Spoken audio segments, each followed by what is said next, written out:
Orang-orang kabur aja dulu, dia malah pulang aja dulu untuk membangun kampung halaman di Majalaya. Selamat datang Adela Usman. Hai. Adela yang sekarang menjadi orang yang lebih santai. Kenapa lebih santai? Karena menyadari bahwa semua hal yang terjadi di dunia ini itu sifatnya hanya sementara.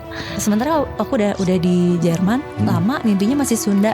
Jadi artinya apa gitu kan? Berarti hati aku ada di sini gitu. Kita bikin Santorini itu 6 tahun yang lalu. Kalau misalnya lihat di Instagram santorini.swimming. Terus kalau misalnya berenangnya sore itu view-nya bagus banget. Itu view-nya apa?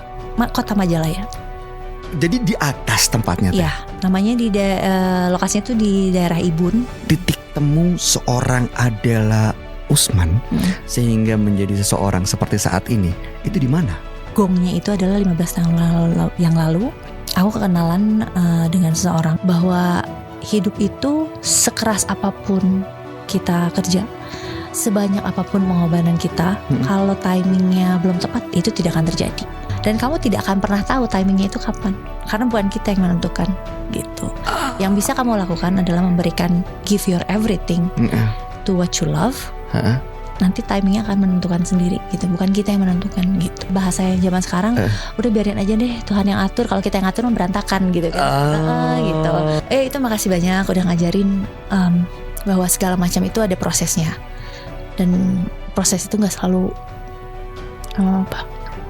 mudah ya, tapi kalau memang sudah ada when the timing is right, itu pasti akan kejadian, insyaallah.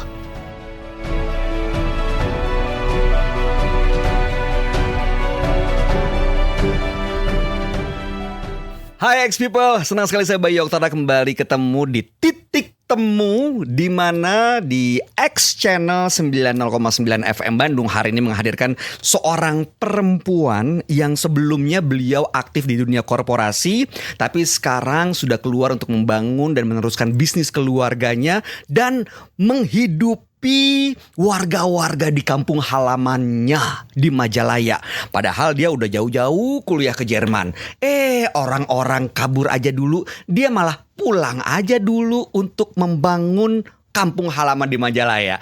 Selamat datang Adela Usman. Hai. Apa kabar teh? Alhamdulillah baik. Sehat? Mas Bayu gimana, baik? Alhamdulillah sehat juga. Sehat banget kalau ketemu kayaknya olahragaan mulu, lihat Instagramnya juga. Diusahakan. Mengingat usia sudah mendekati 50, jadi harus menjaga stamina. Makin kencang ya olahraganya. Benar. Seminggu 10 kali. Ya, enggak sih, karena seminggu cuma ada 7 hari ya. Oh, iya, betul. Maksimal 7 kali. Tapi ada kan sehari 2 kali? Ada, tapi nggak usah berlebihan lah. Nggak usah ya? Berlebihan. Secukupnya aja. Teh Adel, aku manggilnya Adel aja ya. Boleh. Sebenarnya circle-nya Adela ini ternyata teman-teman kita juga nih, X People. Orang-orang yang mungkin juga kamu kenal, aktif di dunia entertainment, di dunia korporasi, di dunia marketing, di dunia olahraga. Banyak orang yang kenal Adela ini sebagai sosok profesional yang aktif dan inspiratif. Tapi kalau boleh jujur, kita melakukan assessment terhadap diri sendiri. Siapa sih Adela Usman menurut versi kamu hari ini? Dibilang tokoh yang inspiratif, kayaknya satu bukan tokoh ya. Yang inspiratif juga itu berlebihan banget.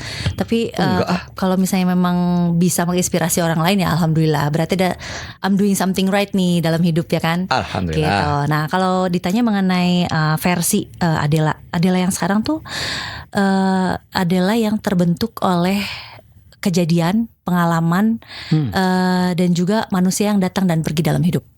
Jadi Adela yang asli itu nggak ada sebenarnya. Seriously, karena Adela ini dibentuk oleh pengalaman hidup. Pengalaman hidup bisa macam-macam ya, bisa datang dari dunia kerjaan, dari keluarga, pertemanan, percintaan, segala macam itu bisa. Terus kemudian juga dari hal-hal yang datang dan pergi, misalnya ada masalah apa yang datang atau bisa tiba-tiba ada rezeki, itu juga akan mengubah seorang Adela ini gitu. Maksudnya berubah menjadi siapa nih? Apakah berubah menjadi lebih baik atau berubah menjadi orang yang justru malah nggak bagus gitu. Nah dari situlah Adela ini terbentuk gitu. Dengan adanya tempaan ini ya, dengan pengalaman perjalanan kehidupan lah gitu ya. Adela ini Adela yang sekarang menjadi orang yang lebih santai. gitu. Oh. Kenapa lebih santai? Karena menyadari bahwa semua hal yang terjadi di dunia ini itu sifatnya hanya sementara. Kita kan punya ya teman dari zaman TK sampai sekarang. Berapa orang sih yang masih punya teman dari zaman TK sampai sekarang masih Aduh susah banget. masih kontak, masih ini gitu kan? Tapi masih ada? Ada namanya Dea. Kita dari TK sampai sekarang kita masih kontak dengan baik.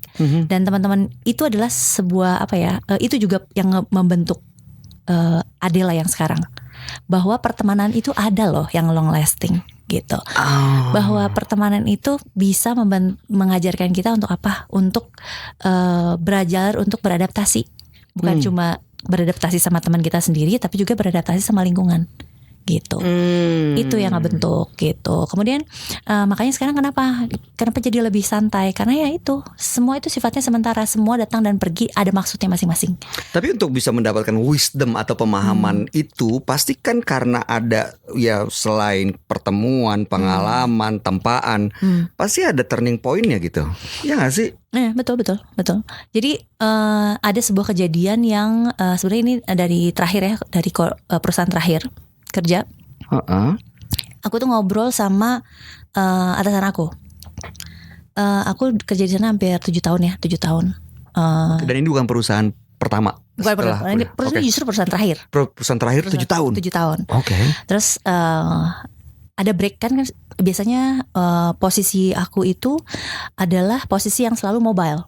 Gitu. Jadi dalam setahun itu 9 bulan pasti keliling Indonesia dan 3 bulannya baru standby di Jakarta. Gitu. Nah, selama 9 bulan ini aku selalu hidup dalam sebuah koper gitu kan. Selalu mobile gitu. Keliling. Itu beautiful experience. Nah, terus ada waktunya yang 3 bulan yang ketika standby di Jakarta, aku ngobrol sama atasan aku yang sama perempuan ya. Beliau bilang gini, Del, kenapa kamu gak ambil cuti? Sekarang kan kamu lagi di Jakarta nih gitu kan. Coba deh ambil cuti gitu. Kok ditawarin cuti malah sama bos? Ya mungkin dia juga ngeliat ya udah menggila nih keliling Indonesia kan gitu. Terus gitu. Udah ambillah sehari 2 hari.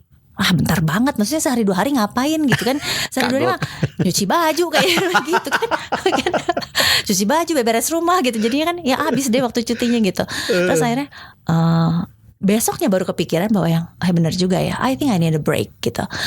I'm dedicating myself, my time, my energy untuk pekerjaan yang aku cintai gitu. I love my job gitu. Dan aku mendedikasikan 100% ke situ.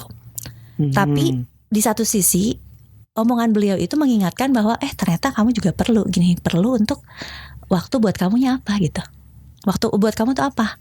What's your me time itu ngapain gitu? Apa yang bisa menyenangkan kamu gitu? Ternyata nyenengin diri sendiri itu juga penting banget ya. Penting gitu. Jadi setelah ngobrol sama beliau bilang gini, kamu tuh cuti itu penting. Kenapa? Karena kamu ini bekerja di dunia yang kreatif, membutuhkan ide-ide baru. Kalau kamu lelah, nggak muncul tuh ide-ide baru. Ide nggak ada. Gitu. Kita kadang-kadang kalau kita lelah kita bisa berpura-pura kita bersemangat, tapi itu nggak akan muncul, itu nggak akan long lasting. 1 kali 2 kali oke, gitu. Tapi jangka panjang kita akan burn out gitu. Justru dari beliau lah yang membuat aku berpikir, aduh kayaknya mohon maaf ini ibu, I love you tapi harus goodbye nih bu gitu. Serius? Gitu. Dia nyesel gak tuh? Tahu gitu kenapa gue suruh cuti? Terus bilang gini, kan orang Sunda juga kebetulan kan, jadi yang gelo Del mana gitu. Del, gue tuh nyuruh cuti bukan malah ngasih surat resign. Kumaha sih? Kebablasan jadinya. Tapi benar kalau misalnya nggak ada omongan itu, dan memang itulah bos aku ini kan dia juga sama-sama perempuan ya, mengerti gitu. Jadi dia waktu kamu buat sendiri, buat keluarga kapan misahnya gitu. Dari omongan seperti itu justru membuat aku berpikir bahwa oh iya, beliau datang di hari itu untuk mengingatkan bahwa you should love yourself. Dan itu terakhir di korporasi berapa tahun yang lalu? 2022 akhir. Oke. 3 tahun yang lalu.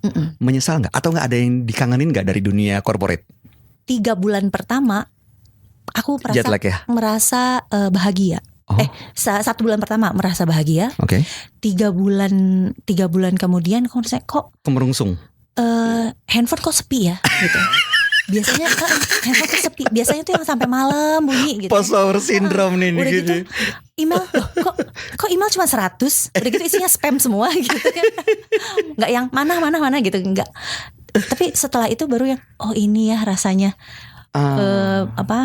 lepas dari corporate, kemudian bekerja juga ya. Bekerja dengan siapa ya? Karena aku sekarang bekerja dengan anggota keluarga ya yang ada di rumah berarti kan gitu. Jadi yang gini ya rasanya gitu. Ada penyesuaian ya. Ada penyesuaian. Memang harus ada adjustment. Pasti di awal-awal sih kaget ya.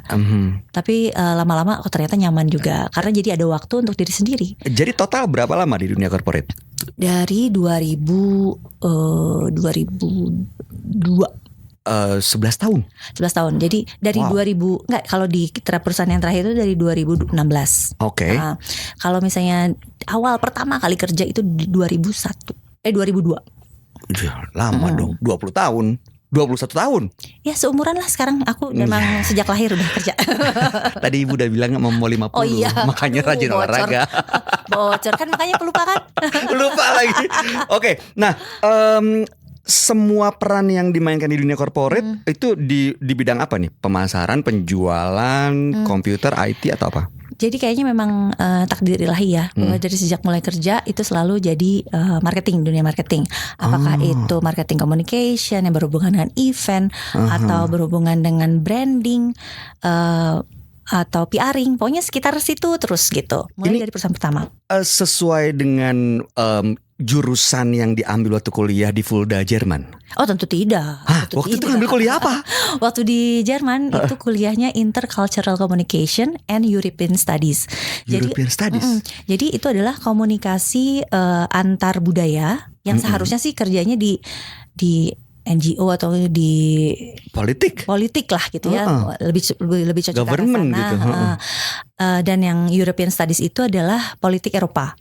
Tuh kan? Ya. Namun gitu kan karena satu dan lain hal waktu itu malah apply di McCann Erickson Advertising Agency yang ada di Berlin pada saat itu dan diterima.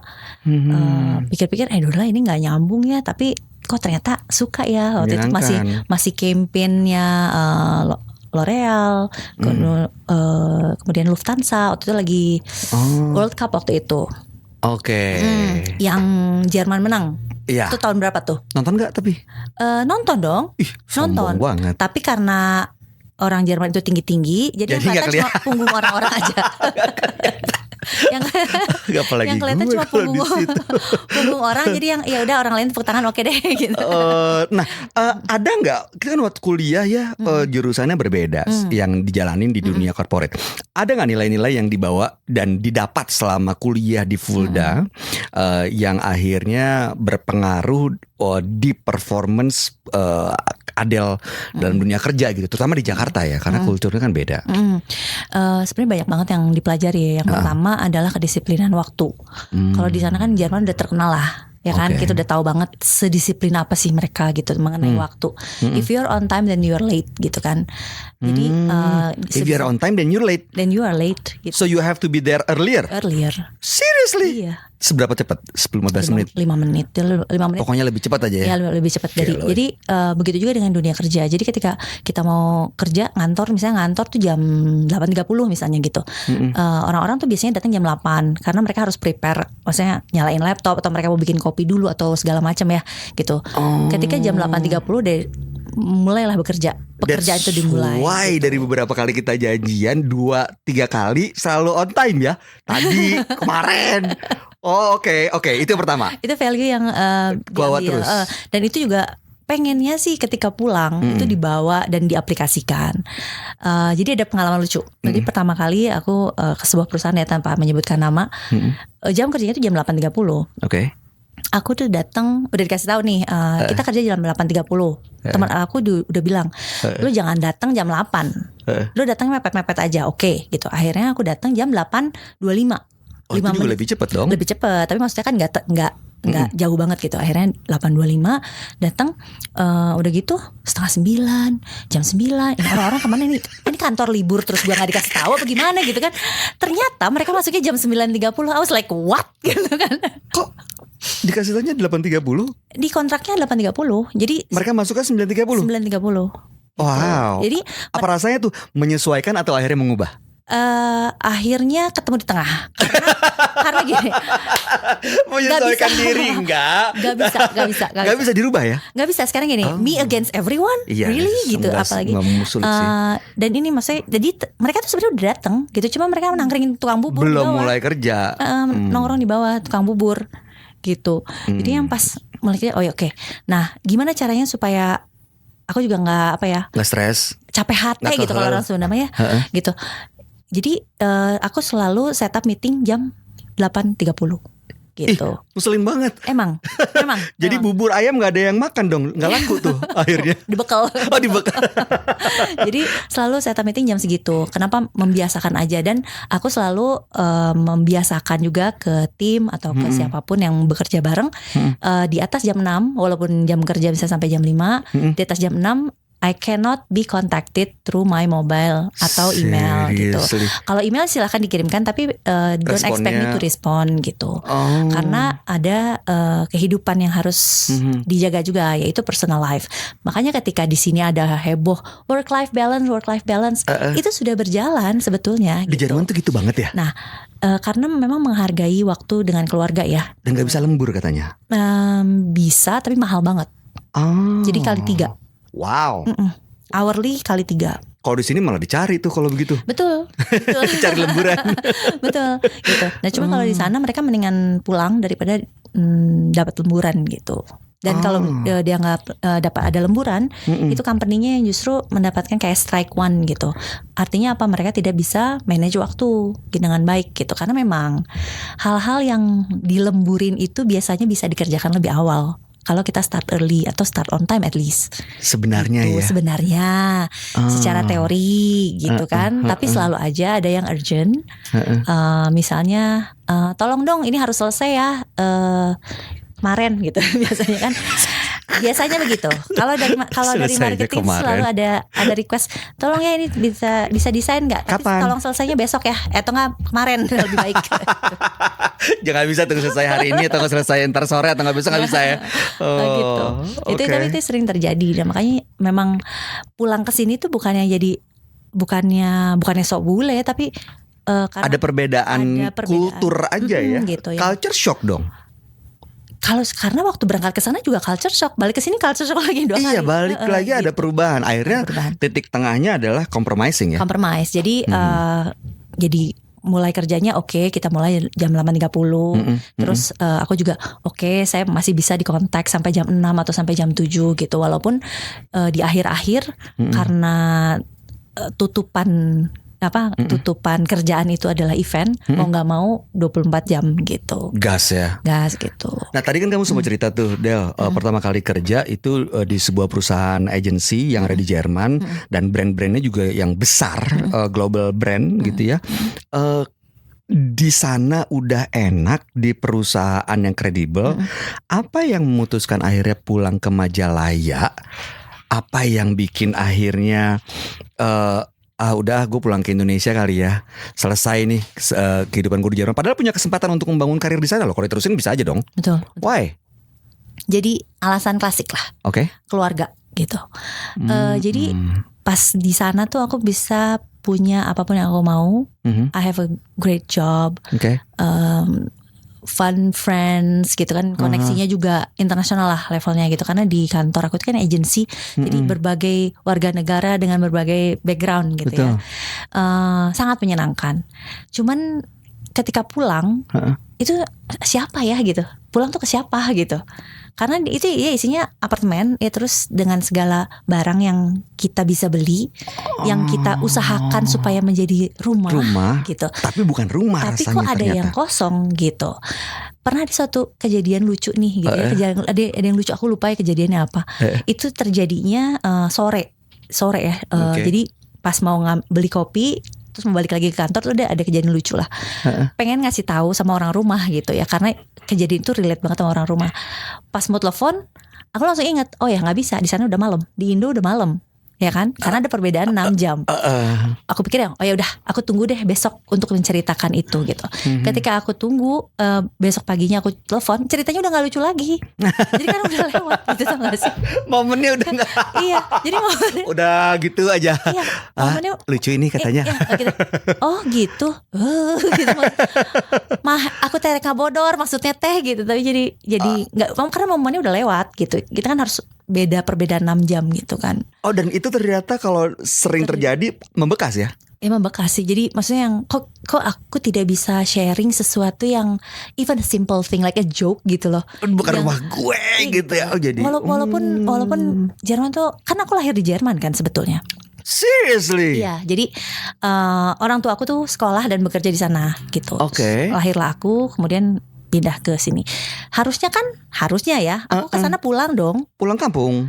Tapi sepulang-pulangnya ke sana, lebih pulang ke sini gitu. Karena keluarga besar ada di sini mungkin. Mungkin keluarga besar ini. Dan ketika aku bekerja di Jerman kan keluarga semua ada di Indo kan.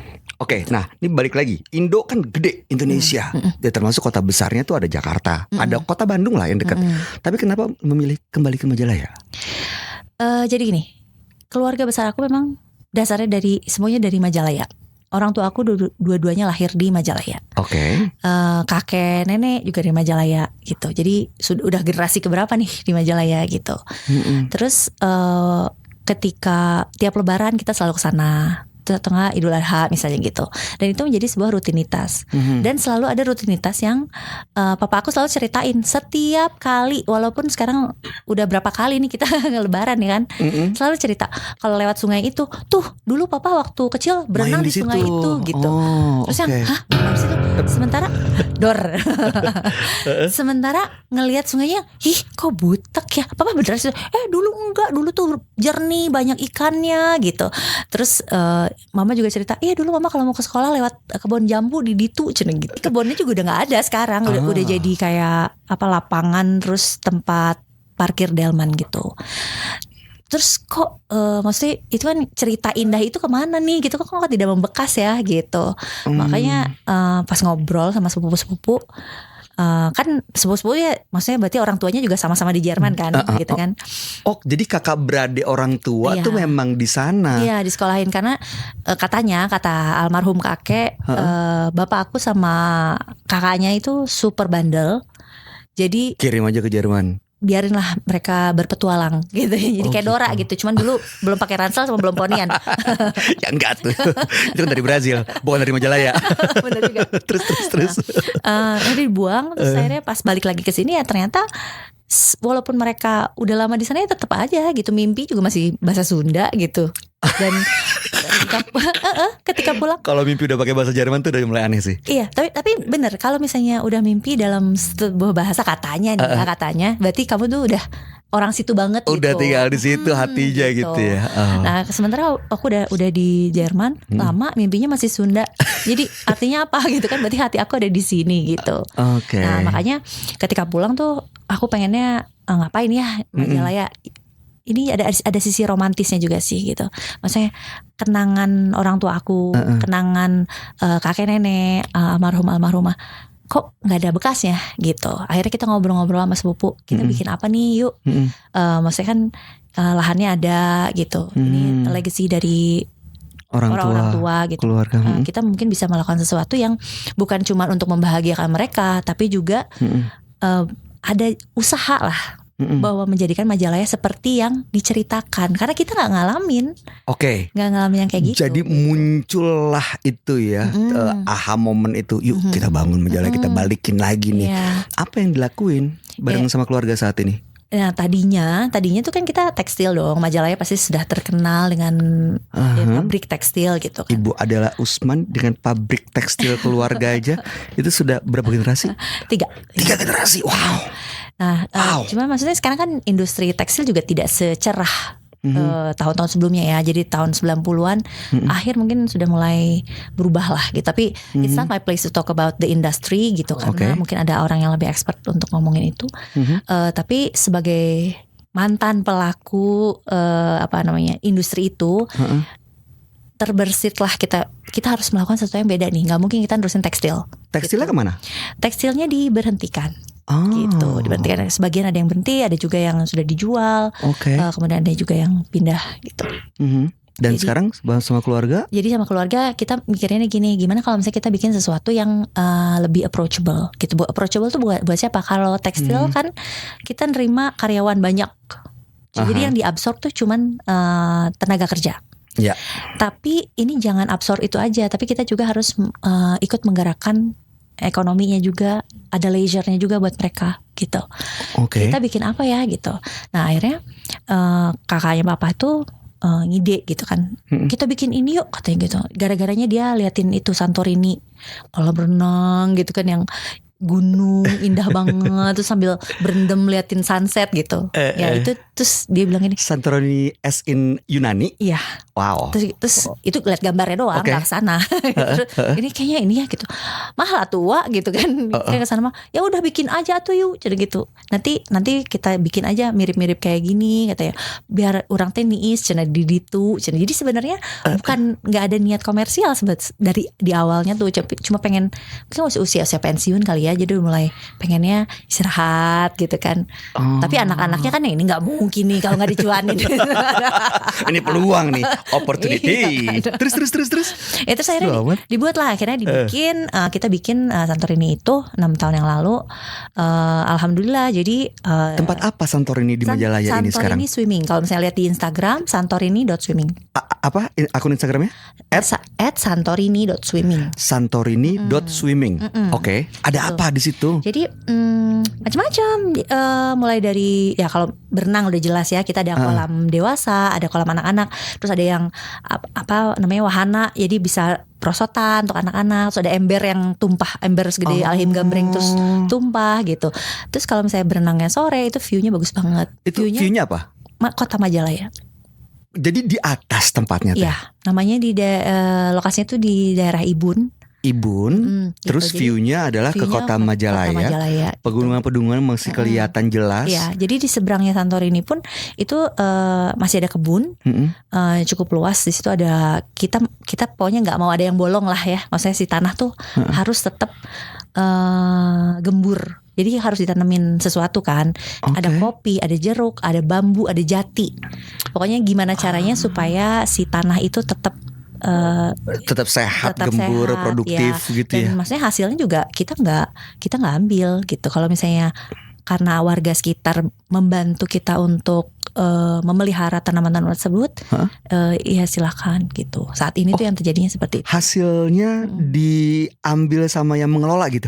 Wow. Gitu. Jadi kalau misalnya Baik banget, karena kita juga ilmu kita kan masih terbatas. Tapi itu jadi Kita peluang nggak bisnis tahu. juga loh sebenarnya, nggak mau diambil. Tahu satu-satu ya. Satu-satu. Ini soalnya segala sesuatu itu membutuhkan waktu, dan waktu adalah uang. Jadi yang saya butuhkan itu adalah waktu. Oke, kita balik ke Santorini dulu. Aku penasaran. Itu kalau letaknya kayak semacam di bukit dan view-nya oke, keluarga bisa datang ke situ. Boleh dong. Jadi Anak kecil berenang aman. aman, karena memang itu dibuat untuk family. Jadi ada kolam kecil untuk anak-anak, disediakan juga ada kantin, ada musola, kemudian ada bungalow-nya juga. Gitu. Kalau misalnya mau menginap, ya sejauh ini sih yang nginap biasanya rombongan kantor misalnya gitu, atau pertemanan. Jadi ada bungalow-nya juga.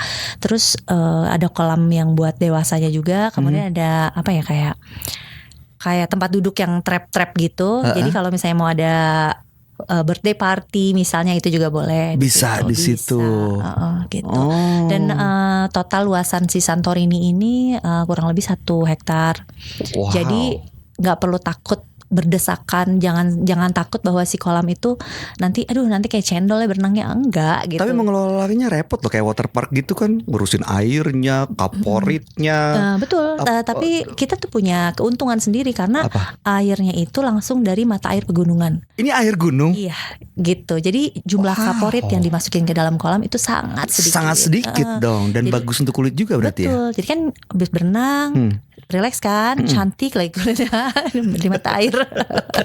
Kalau misalnya kita minum itu dari mata air pegunungan gitu. Kita pakai mandi loh. Buat berenang loh. Gitu. Itu di Santorini. Bisnis bareng sama keluarga itu aja. Ya, nah nanti sebentar lagi tunggu aja. Kita sekarang lagi develop sesuatu. Lokasinya agak di ke tengah kota yang mungkin juga bisa. Nanti kalau tunggu deh kabarnya, pokoknya tempatnya enakeun. Tempat kayak apa nih? Tempat untuk siapa? Tempat untuk keluarga bisa. Oke. Buat dijadiin komunitas berkegiatan juga boleh. Mau ngapain ke sana? Mau bisa ngopi-ngopi ngapain? boleh, nongkrong boleh, bebas gitu. Jadi kalau misalnya mau ngadain acara misalnya gitu, nanti akan ada space khusus. Tapi aku nggak bisa bocorin dulu banyak sekarang. Tapi ya jangan dibocorin dong. Nanti kita akan ngobrol lagi. Tapi boleh. aku kirim invoice ya. boleh. Jadi kalau misalnya seru banget sih. Iya, dan kita juga maksudnya secara harga ya untuk masuk kita sesuaikan dengan daya beli masyarakat sekitar. Enggak juga yang tiba-tiba 150.000 gitu untuk masuk, enggak gitu. Kapan? Kalau misalnya rencananya? Ini yang Santorini kan udah dibuka kan. Yang satu lagi yang di kota itu mudah-mudahan Agustus September lah. Tahun ini. Doakan ya, mohon doanya semoga. Amin.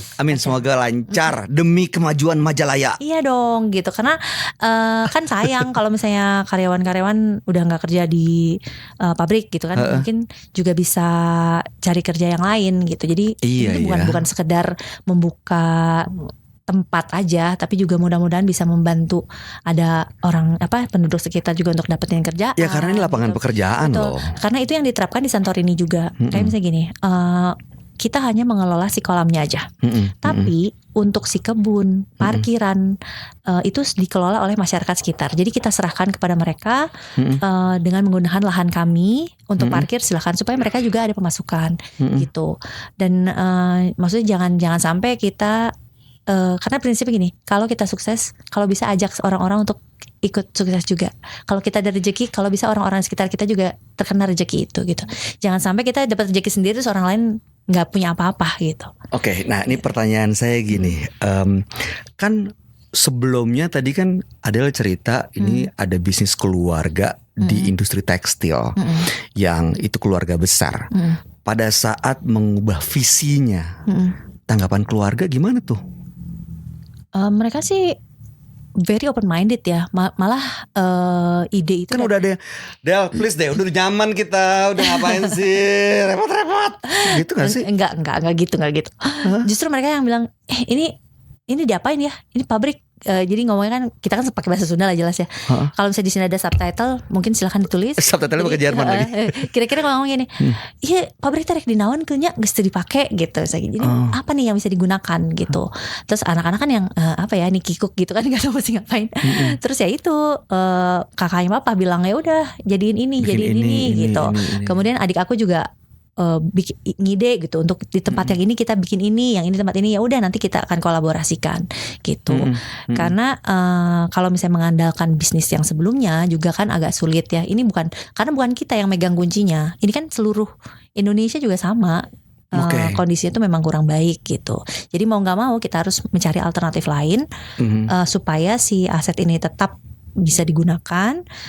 Terus juga pemberdayaan dari masyarakat sekitar juga gitu bisa berjalan. Jadi roda ekonominya tetap muter nah, cuman kenapa pasti ada yang nanya kenapa sih kok milihnya malah tempat berenang, tempat nongkrong gitu ya.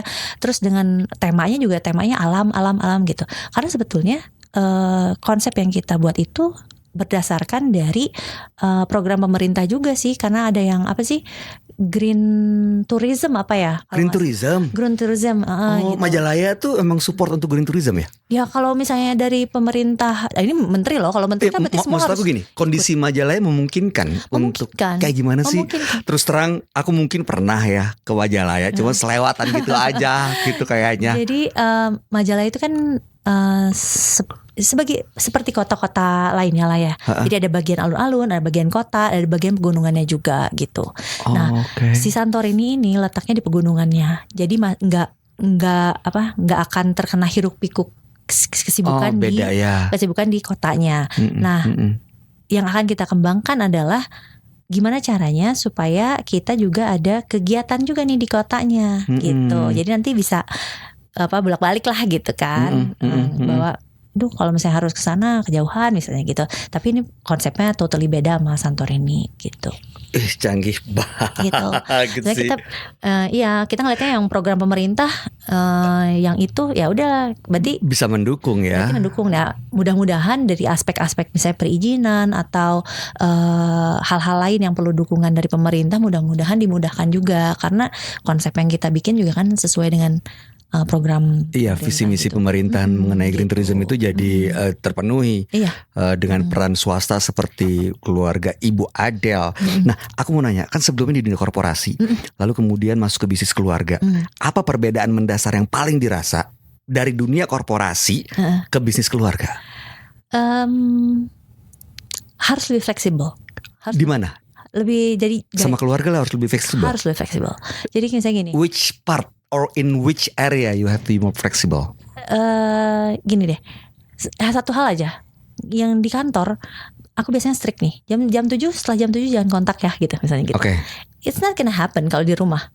Kita ketemu gitu kan. Kita lagi makan, kita lagi main game gitu kan tiba-tiba yang atau kadang-kadang misalnya kita lagi main kucing, aku kan seneng banget sama kucing kan. Kucingnya apa? Macam-macam, tapi kebanyakan domestik karena aku nggak pernah beli. Jadi kucing-kucing itu ngambil dari jalan, ada yang ngirim, ada yang nemu di mana gitu. Pokoknya semua rescue. Ya anyway balik lagi. Ketika misalnya lagi ngasih makan kucing, misalnya atau lagi nyisirin kucing, terus tiba-tiba si mama ngomong gini, "Lalala," gitu urusan kerjaan. Hah gitu kan. Tadi lu gimana? Ini lagi nggak megang apa-apa nih. Gimana cara ngingetnya? Gitu. Tapi lebih bisa semua lebih bisa dikomunikasikan. Jadi kalau misalnya kalau di kantor lu nggak bisa ini ada policy apa-apa segala macam. Kalau di keluarga tuh yang ya boleh sok aja ini yang lebih fleksibel fleksibel karena pada dasarnya kan musyawarah untuk mufakat gitu loh. Gitu. Jadi yang semua harus didiskusikan tapi kita tahu tujuannya adalah apa gitu. Jadi nggak ada yang hanya misalnya bapak aku gitu karena dia lebih tua jadi dia punya the last say, itu enggak gitu. Tapi kita semua karena ini milik bersama, milik semua anggota keluarga, jadi semua ikut berkontribusi di situ. Semua ikut berkontribusi, nggak ada yang gabut soalnya di situ. Nggak ada. Oh, oke. Peran di sini sebagai ada kaitannya dengan marketing and communication juga. Karena skill aku di situ, jadi itu yang digunakan. Nah, ini saya mau nanya, sebagai perempuan dan juga udah cukup lama menggeluti dunia marketing, aku pengen tahu deh, gimana sih caranya supaya tetap relevan dengan dunia pemasaran sekarang? Kan eranya berbeda tuh, perkembangan teknologi juga udah jauh banget dibanding 20 tahun yang lalu. Supaya tetap terdengar dan terlihat, apa yang harus dilakukan di dunia pemasaran? Yang pertama tuh harus up to date ya. Kita harus tahu trennya tuh lagi kemana, trennya tuh lagi ngapain sih gitu. Karena kuncinya dari marketing itu, ini mungkin terdengar aneh ya, tapi kunci dari marketing itu adalah kepekaan menurut aku. Jadi kita harus peka kemauan customer tuh seperti apa, yang dibutuhkan oleh market tuh sekarang apa gitu. Jadi kalau misalnya kita menganggap gaya marketing itu sebagai hubungan antar dua manusia misalnya gitu ya, hubungan pacaran gitu. Si cowok misalnya nih, si yang jadi marketing itu adalah cowok, dia akan berusaha untuk tampil sebaik-baiknya supaya si ceweknya suka, supaya si ceweknya mau, sehingga itu mendapatkan komitmen jangka panjang gitu. Tapi kalau si cowoknya tidak bisa memberikan apa yang dicari, apa yang dibutuhkan oleh si perempuan, itu tidak akan terjadi itu komitmen itu gitu. Gitu. Jadi yang dibutuhkan di dunia marketing adalah kepekaan terhadap apa? Terhadap segala macam berkenaan dengan produk gitu. Jadi yang dibutuhkan misalnya produknya A misalnya gitu. Ya kita harus cari cara, kita harus peka masyarakat tuh approach-nya ke produk tersebut tuh dengan cara gimana apa? Caranya? Ada produk yang bisa promote menggunakan secara digital misalnya. Ada bisa itu. Tapi nggak semua ya? Tapi tidak semua gitu. Karena misalnya atau ada yang bisa buka booth misalnya di event lari misalnya gitu ya. Kita ambil contoh nih. Kalau misalnya produknya adalah jasa atau let's say asuransi lah gitu. Terus buka booth di lari. Acara lari. menjelaskan keuntungan dari asuransi itu kan harus panjang lebar dan detail. Sementara ya kan? orang habis lari dia. Sementara orang habis lari, kemudian busnya cuma buka, I don't know, mungkin 4-5 jam gitu. Berapa orang yang bisa kamu jelaskan gitu? Nah, mungkin di situ kita harus peka bagaimana caranya untuk meng-approach orang-orang itu supaya mau purchase produk kita gitu. Nah, kalau mau tahu caranya silahkan hubungi. Jadi sebenarnya di dunia marketing ini memang harus pinter-pinter memilih bukan cuma pesannya, tapi channel apa yang digunakan betul. Untuk touch the customer ya, untuk menyentuh ke pelanggan. Iya, betul. Oke. Dan sederhana ya, ini nggak pakai teori siapalah ahli. Tapi based on experience dong. Based on experience itulah kita harus peka. Walaupun kadang-kadang misalnya kepekaan kita itu terbentur oleh budget misalnya gitu, itu sering terjadi. Kalau gitu gimana tuh solusinya? Selalu kreatif dong. Kita harus kreatif, gitu. Gimana caranya supaya tetap tereksekusi dengan baik tanpa harus merubah gaya pendekatan kita gitu. Saat orang banyak, terutama Gen Z sekarang bekerja dengan jempolnya, artinya soft skill sedikit dilupakan. Nah, ini nggak berlaku dunia marketing ya. Soft skill justru megang peranan penting. Dua-duanya penting. Kreatif, komunikasi, betul. Kolaborasi, gitu ya. Itu memang harus. Jadi nggak bisa. Kita tuh harus, walaupun sekarang heavy on digital, nggak bisa. Kita tetap harus 360. Cuman porsinya tuh berapa persen itu yang nanti harus disesuaikan dengan produk. Gitu, dengan produk dan lagi trennya dan siapa target marketnya siapa nih gitu. Kan kita nggak bisa maksain oma-oma suruh pakai digital gitu kan. Orang lihat handphone aja dari 2 meter gitu kan, pakai kacamata plus. Kejadian sama ibu saya udah tua, akhirnya dipanggil ke rumah, tolong dong daftarin apa JKN.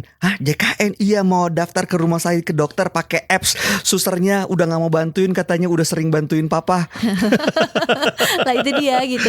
Maksudnya kan lihat handphone aja terus udah gitu tulisannya fontnya udah gede banget gitu. Bener. Dari belakang aja kita udah kebaca. Satu layar satu huruf.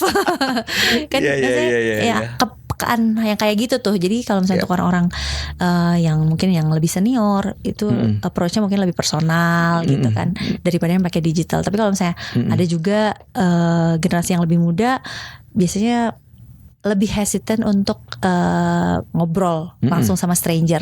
Mereka lebih suka lewatnya sosial media atau hal yang gak berinteraksi secara langsung lah gitu. Oke, nah ini jadi inspirasi buat teman-teman yang menggeluti dunia pemasaran, dunia marketing. Ternyata memang harus peka untuk memilih channel yang tepat supaya jangan sampai budgetnya udah terbatas, sekarang banyak yang dipotong, akhirnya nggak efektif, ya kan? Betul. Nah, bicara soal tren, olahraga karena tren atau memang dari dulu? Jadi sebetulnya terjerumus ya. Jadi terjerumus dalam olahraga itu dalam hal positif. Iya betul. Jadi kalau misalnya mau terjerumuslah pada hal-hal yang positif. Gimana ceritanya? Jadi gini, setelah resign itu ngobrolnya sama bos aku itu, terus kan pikir-pikir akhirnya udahlah memutuskan. Kan one man notice dong, harusnya tuh terima notice. Cuman dia tuh baik banget ini boleh ngasih one man notice. Terus selama itu kan jadi sambil beberes tuh yang aku ngapain ya gitu. Nanti kalau saya udah gak kerja aku pengen sepedahan gitu kan. Karena kan waktu pandemi kan masih sempet tuh sepedahan. Cuman kan pas balik lagi ke kantor jadi harus kerja lagi gitu kan, balik lagi. Jadi sepedahannya mulai tertinggal. Tuh kok seneng ya sepedahan. Enak, ternyata suka. Ternyata suka gitu. Terus ya udah setelah resign langsung bikin plan, langsung kontak ke beberapa komunitas. Kalian mau sepedahan kemana? Kalian mau ikut kemana? komunitas gitu. Ya. Jadi ikut aja, misalnya mulai dari yang cuma sekedar keliling kota Jakarta, terus dari Jakarta ke Bogor. Terus sampai Jakarta Bogor. Ke puncak, terus udah gitu, ayo kita Jakarta Bandung, ya oke deh gitu. Gak mungkin terus, dong. Iya, terus pernah? dari Bandung terus ke Jogja, terus Bandung Jogja sepedaan. Bandung Jogja. Itu yang apa namanya yang 1000 kilo gitu ya, bentang Jawa. Enggak. Itu khusus untuk skill yang tinggi. Itu hanya untuk para suhu. Sorry.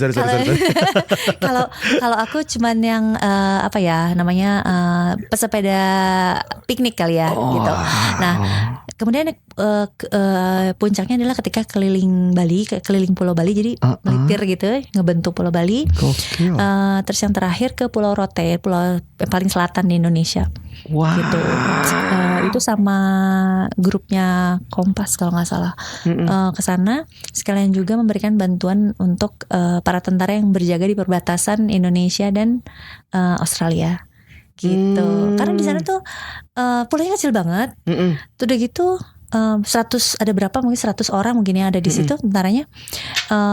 Kamar mandinya gede banget. Tapi itu cuma satu, nyambung semua satu tapi nyambung semua.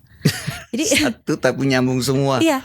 Oke. Jadi kita gini oke. Dan mereka kan nggak ada sinyal dan listrik menggunakan genset. Jadi kalau misalnya mau nelfon atau apa kita harus naik ke atas dan listrik tuh hanya nyala di jam-jam tertentu aja. Gitu. Karena kan mereka pakai genset dan kalau misalnya mau belanja mau apa mereka harus pakai perahu. Terus waktu itu kamu gitu, bawa Rote. apa tuh ke mereka? Bantuin apa? Teman-teman, jadi kita kan urunan ya banyak kan.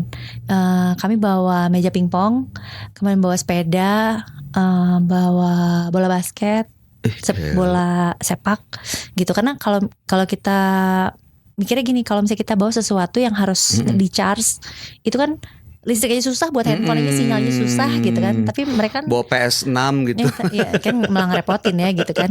Jadi mendingan makanya. Jadi mendingan kita kasih sesuatu supaya mereka juga tetap ada aktivitas. Takutnya kan mereka tuh pagar kita loh gitu. Pagar negara Indonesia yang paling selatan gitu. Kita juga harus appreciate mereka. Itu dari gitu. Olahraga loh padahal. Betul. Itulah karena masuk kebetulan sama komunitas yang membawa positive vibes ya. Jadi dikenalin nih sama orang nih kalau misalnya kamu mau olahraga tapi juga sekalian membantu orang, ikut ke sini gitu. Nah, di tahun 2023 akhir ada nih satu temen yang dia itu lari iya, berenang iya, nge-gym iya. Terus kayaknya ini orang kapan sih berhenti olahraganya gitu. Aku justru terinspirasi sama dia karena dia tuh selalu tersenyum gitu. Karena olahraga. Aku pikir ini orang gak pernah stres apa ya, olahraga kan capek gitu ya. Umurnya sama sama aku, 46, 47. Oke. Sama lah kita ya. Iya. Oke, udah gitu. Udah, mari kita skip band itu ya. Oke, terus. Terus udah gitu. Dari olahraga ternyata jadi ada positive vibes terus. Iya, terus dia ngomong gini, "Ayo cobain lari."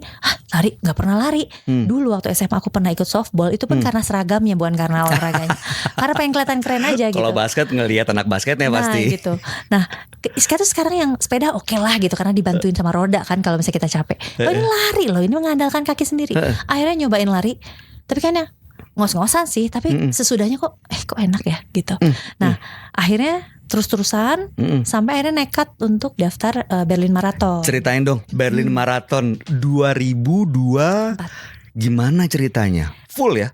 Full marathon. Wow. Jadi Berlin Marathon itu bagian dari World Major Marathon. Ya. Dulu tuh ada 6 kota, sekarang ada 7 termasuk Sydney.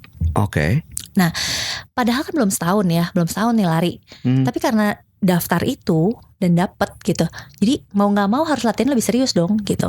Nah, again, value yang aku pelajari dari Jerman, yaitu kedisiplinan dan persistence dan ya tekun lah itu ya. Itu semua aku kasih di program latihan ini.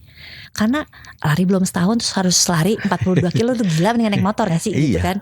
Nah, itu juga sambil latihan tuh ternyata ngapain sih, tapi menyesal gimana dong. Ini udah daftar ya kan gitu. Diundi lagi.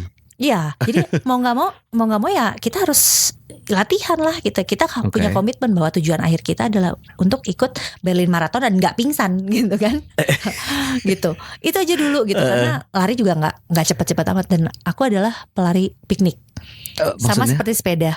Jadi for fun aja gitu ya. Nggak sampai sengotot itu harus pace 4. Nggak usah gitu. Bukannya nggak usah ya, tapi nggak mampu. Beda-beda. Karena gini, yang pentingnya pelan tapi party gitu. Pelan tapi party. Iya benar. Jadi larinya pelan tapi kita bisa enjoy. Ini apa sih view kanan kiri gitu. Dan itu memang tujuan ketika latihan tuh yang iya ya. Jadi lari itu bukan sekedar latihan menuju Berlin Marathon, tapi juga untuk me time. Karena ada orang yang lagi stres, pusing segala macam, mikirnya gue mesti ikutan meditasi nih, gue mesti banyak lah cara orang untuk menenangkan diri, untuk mencapai zen itu kan. Nah ternyata lari juga bisa. Makanya, lari itu benar-benar bisa komunikasi dengan diri sendiri, soalnya me time jadinya. Iya, karena kan kadang-kadang kepala kita tuh terlalu ribut ya. Apalagi kita di tempat ramai, kepala kita ribut. Betul. Kita kadang-kadang nggak bisa ngedengerin. Apalagi waktu nonton di stadion kemarin. Ribut banget. Nah kadang-kadang kita nggak bisa dengerin kan isi kepala kita tuh apa. Tapi ketika kita lari, itu tuh kayak kita bisa dikasih waktu untuk berkomunikasi. Oke, badan kamu maunya apa, jiwa kamu maunya apa gitu. Jadi oh iya ternyata tidak menyelesaikan masalah memang gitu, tapi setidaknya kita dalam kondisi yang lebih stabil ketika kita menghadapi sebuah masalah gitu. Itu yang aku dapat ya. Mungkin experience orang beda-beda dari lari. Ada yang cuma sakit kaki doang, ada ada yang ternyata dia malah menemukan tempat makan baru, gak ada gitu, macam-macam gitu. Soalnya kan katanya kalau misalnya kita udah ada di titik tertentu pada saat lari, badan lelah gitu ya, kayak kita mau tidur, kita masuk ke zona di mana memang apa yang kita komunikasi sama diri sendiri itu jadi terbuka gitu alam bawah sadarnya, gitu. Katanya ada area atau zona-zona tertentu yang bisa dicapai pada saat mau tidur atau sedang maraton atau lari yang panjang gitu. Waktu di Berlin tuh kayaknya ada sempet yang kayak gitu. Jadi di kilometer 35 ini udah yang sumpah serapah gitu kan. Pokoknya udah capek banget. Pokoknya sumpah serapah, kata-kata kotor gitu kan udah keluar. Tidak ditujukan kepada siapa-siapa ya, tapi ini untuk diri sendiri karena anjir tenepi gitu kan. Tenepi. Nah, orang milu rek naon itu. Itu sampai nangis udah. Sumpah serapah udah. Masih belum nyampe juga. Harus ngapain lagi gitu kan. Tapi akhirnya ada satu titik yang udah ini memang harus dijalani aja gitu. Emang harus jalani aja. Ketika hati aku bilang ya udah enggak lah, yuk jalanin aja yuk bisa yuk gitu. Menyemangati diri, yuk bisa yuk pelan-pelan aja gitu. Ketika aku ngomong pelan-pelan, tiba-tiba nggak tahu kenapa aku jadi punya semangat lagi untuk melanjutkan gitu. Sampai akhirnya finish 5 jam 30 ya. 5 jam 30. Itu aku sangat bersyukur. Mungkin buat orang-orang gila lama banget 5 jam 30 gitu. Lah. Tapi buat aku itu sebuah pencapaian. Karena lari belum setahun. Gila. Terus aku bisa 5 jam 30 dengan struggling di perjalanan dari kilometer 35. Itu yang ngomong sama diri sendiri gitu kan. Ya itu juga pencapaian. Dan itu ada 7 major world marathon loh. Ada rencana untuk ikutan yang 6 lainnya. Sebentar lagi Agustus berangkat ke Sydney. Wah. Ya, mohon doa restu. Amin. Berarti harus lebih cepat dari 5 jam ya? Rencananya kayaknya gitu. Gak bisa deh. Soalnya yang penting kan pelan tapi party. Ya pelan tapi party. Yang penting bisa lihat pemandangan, jangan lupa foto-foto dan bisa diceritain sama teman-teman. Dan yang penting itu kayaknya 42 kilo cukup deh untuk ngobrol sama diri sendiri tuh. Cukup banyak waktu. Iya. Tapi gini deh, gue mau nanya ya, terus terang ngelihat dan mendengar apa yang kamu ceritain dari awal sampai yang lari, itu semuanya tuh mengandung nilai-nilai positif. Kan gak ada orang semalaikat itu. Gak ada. Ada sisi-sisi busuk, sisi-sisi buruk yang gue gak mau orang tahu bagian ini. Ya, pernah gak ngalamin masa itu? Ada di titik yang Pernah. Dan apa yang lo lakuin? Apa yang kamu lakuin supaya itu bisa tetap dikendaliin? Jadi aku pada dasarnya cengeng ya. Oke. Jadi dari sejak dulu emang udah cengeng gitu. Cuman orang-orang gak banyak yang tahu karena aku tuh bisa memanage emosi. Jadi misalnya gini, kalau lagi kesel, lagi marah, lagi sedih itu efeknya nangis semua tuh. Nangisnya efeknya nangis semua karena memang pada dasarnya cengeng kan. Tapi aku bisa mengendalikan. Jadi misalnya gini, oke, gue mau marah, ini pasti keluar nih air mata. Tapi aku bisa pending si air mata itu nanti ketika aku lagi sendiri. Jadi aku masih bisa, I can still function sesuai dengan peran aku sebagai apa di situ. Nanti ketika aku punya waktu untuk sendiri, baru aku nangis. Itu tidak sehat. Jadi jangan dicontoh. Oh, gak sehat? Itu gak sehat. Kenapa? Karena nanti ketika kamu punya waktu, kamu pasti akan bisa mengeluarkan emosi itu. Tapi kalau misalnya kamu tidak punya waktu, bayangin berapa tumpuk, berapa layer emosi yang harus kamu pendem. Nanti tiba-tiba meleduk. Mental illness ya. Itu yang kena mental. Itu. Nah, makanya setelah berhenti di korporasi itu aku belajar untuk apa? Untuk lebih bisa fleksibel. Kalau misalnya mau nangis aja. Kalau mau sumpah serapah aja. Tapi tujukan pada diri sendiri ya gitu. Dan itu yang nggak mungkin dilakuin di kantor. Betul gitu. Maksudnya gini, kalau misalnya mau marah, gak apa-apa keluarin. Tapi kita harus tahu ya batasan marah tuh sewajarnya gitu. Buat kamu batasannya apa? Kalau udah Fisik? No dong, definitely no. Jadi fisik, volume yang tinggi itu udah big no. Oke. Biasanya kalau semakin aku marah, semakin tenang aku ngomong. Jadi ngomongnya jadi lebih pelan dan lebih. Oh, itu udah emosi banget tuh. Itu udah gitu. Ini ngomong pelan-pelan dari tadi nih. Emang marah ini. Santai dong. Kesel gitu. Itu biasanya kalau marah gitu. Tapi kalau misalnya udah nangis tuh udah titik nih, udah titik gitu. Jadi aku cerita nih, ini our mutual friend Tike. Jadi aku pernah kerja Tike Priyatna. Oh, hai Teh Tike. Halo Teh. Jadi aku tuh pernah suatu hari aku kerja di sebuah perusahaan lah ya.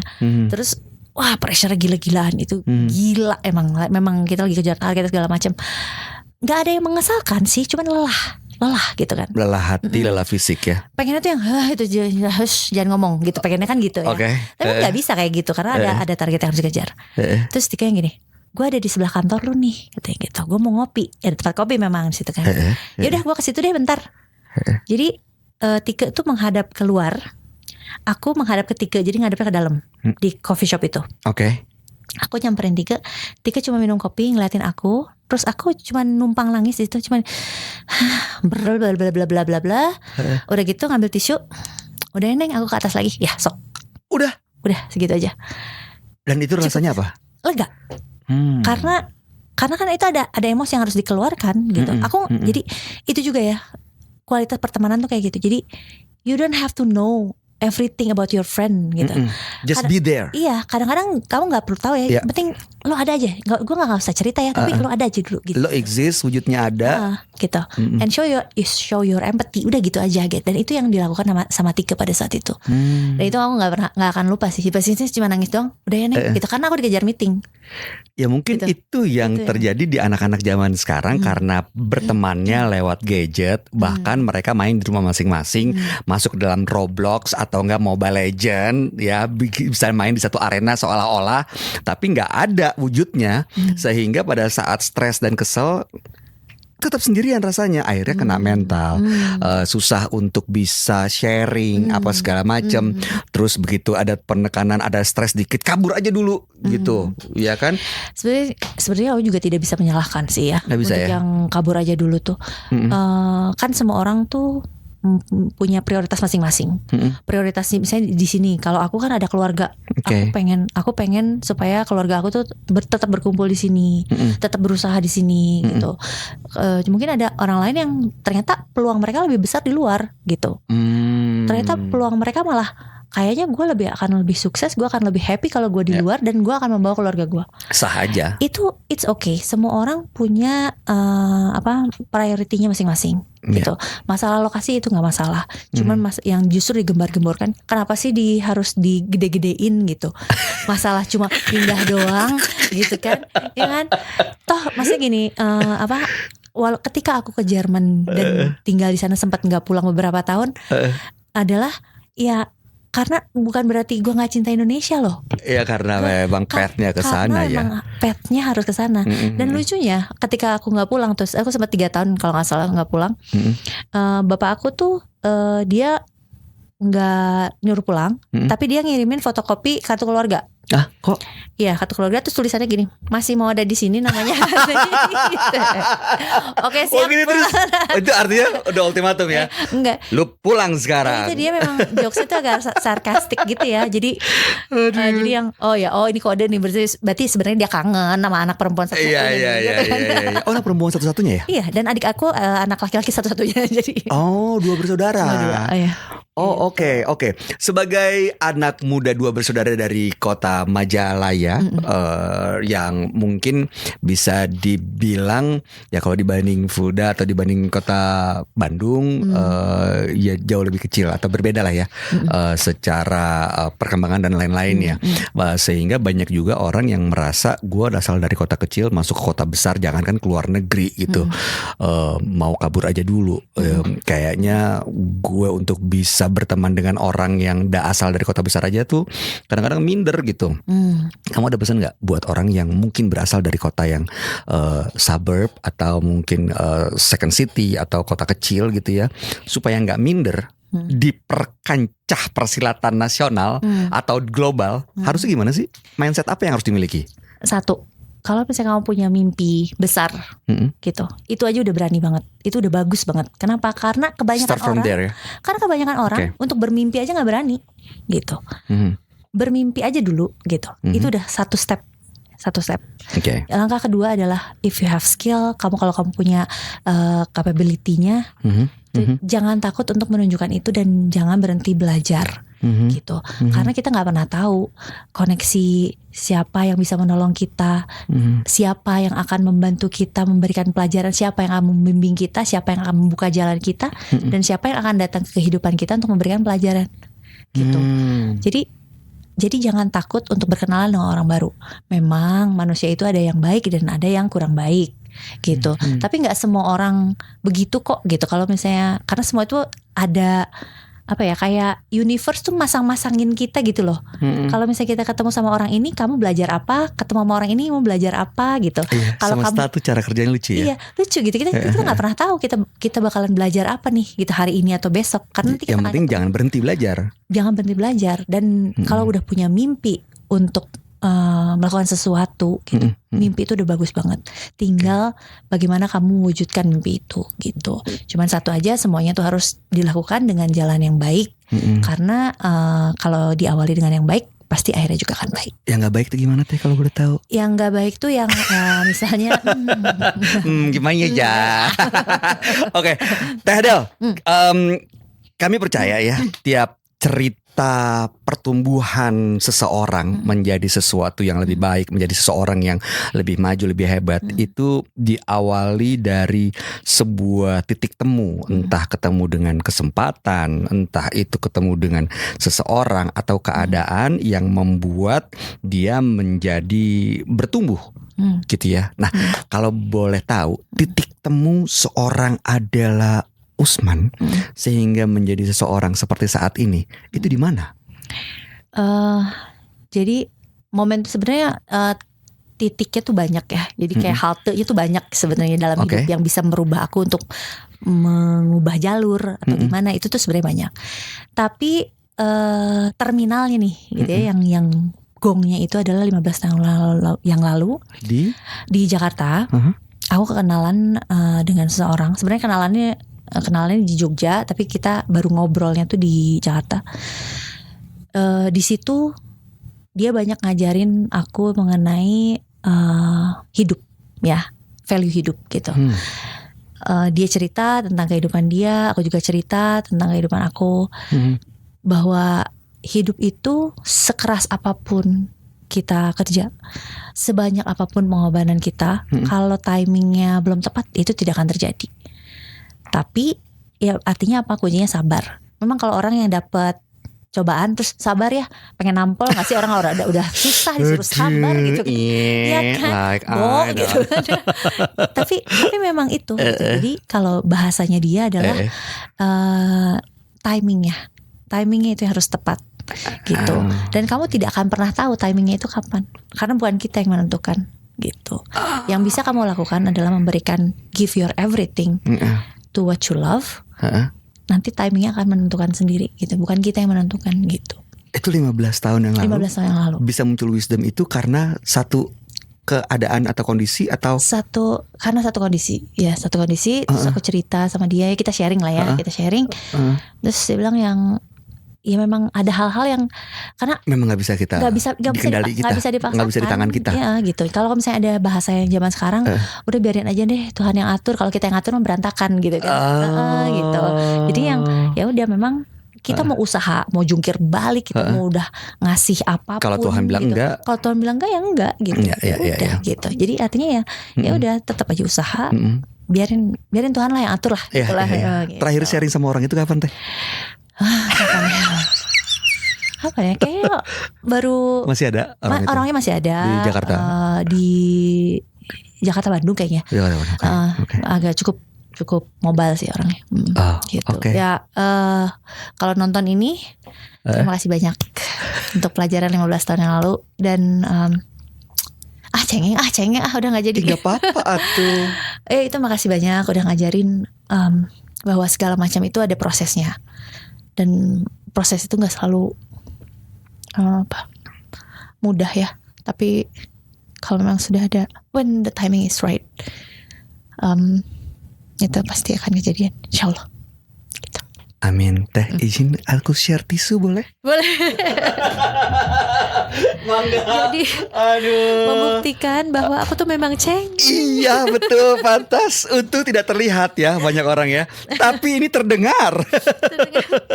Aduh seru banget udah ngobrol dengan seorang Adela Usman. Banyak banget inspirasi yang bisa kita dapetin dari dunia marketing, dunia bisnis bersama keluarga, bagaimana memutuskan untuk kembali ke kampung halaman, dan bagaimana ya walaupun jurusan di bidang kuliah dan pekerjaan gak nyambung, tapi ada value yang bisa digunakan dalam kehidupan. Mudah-mudahan apa yang kita obrolin ini menjadi inspirasi juga buat kamu X people, dan tentunya buat Teh Adela Usman. Sukses untuk semua rencananya dengan Majalaya. Hatur nuhun. Semoga semakin banyak orang-orang hebat di sana. Amin. Bisnis keluarga semakin maju. Amin. Dan gak sabar untuk nunggu kabar-kabar baik berikutnya dari yang baru itu yang tahun ini. Jadi ada dua hal yang aku mau highlight ya. Yang pertama jangan lupa follow santorini.swimming di Instagram. Penting. Silakan follow sekarang juga, jangan ditunggu-tunggu guys. Terus yang kedua, harapan aku adalah untuk generasi yang seumuran aku, yang memang berasal dari Majalaya dan tinggal di luar Majalaya, yuk kita pulang dan bangun Majalaya sama seperti apa yang ada dalam cerita-cerita yang diceritakan oleh orang tua dan kakek nenek kita. Hidup Majalaya. Thank you Adela. Thank you X people. Salam inspirasi. Saya Bayu Oktana pamit. Bye.